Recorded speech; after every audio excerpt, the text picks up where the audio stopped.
আরেকটা কুফুরি, নব্য নাস্তিকতা আরেকটা হলো যে ধর্মের বেলা আমাদের উদার হতে হবে। কি হইতে হবে? উদার হইতে হবে। আমার সবচেয়ে আশ্চর্য লাগে এই নসিহত গুলা কারা করে? যাদেরকে মাটিতে শোয়া পেটের উপর একটা পানা দিলে শুদ্ধ করে সূরা ফাতিহাটাও বলতে পারবে না।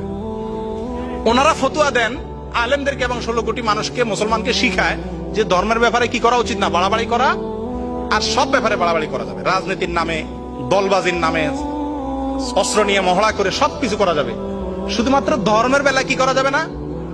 আল্লাহ কোরআনে বলছে ইন্নাল্লাহা লা ইউহিব্বুল মুতাদিন, আল্লাহ সীমা লঙ্ঘনকারী, বাড়াবাড়িকারীদেরকে আল্লাহ পছন্দ করে না। সেটা কি ধর্মের বেলা না যে কোনো বেলা? যে কোনো বেলা আল্লাহ তাআলা কি করে না? বাড়াবাড়িকে পছন্দ। কিন্তু ধর্মের বেলা বাড়াবাড়ি কাকে?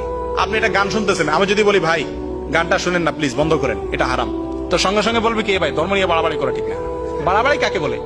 বাড়াবাড়ি হলো সীমানার বাইরে যাওয়া। গান না শোনা এটা ধর্মের ভিতরের জিনিস না বাইরের জিনিস? ধর্মের ভিতরের জিনিস আমি বলতে গেলে আমি বাড়াবাড়ি কেমনে হবে? বাড়াবাড়ি হবে ধর্মে যেটা নিষেধ করে নাই, আমি যদি সেটাও নিষেধ করতে যাই তখন সেটা বাড়াবাড়ি হবে নাকি?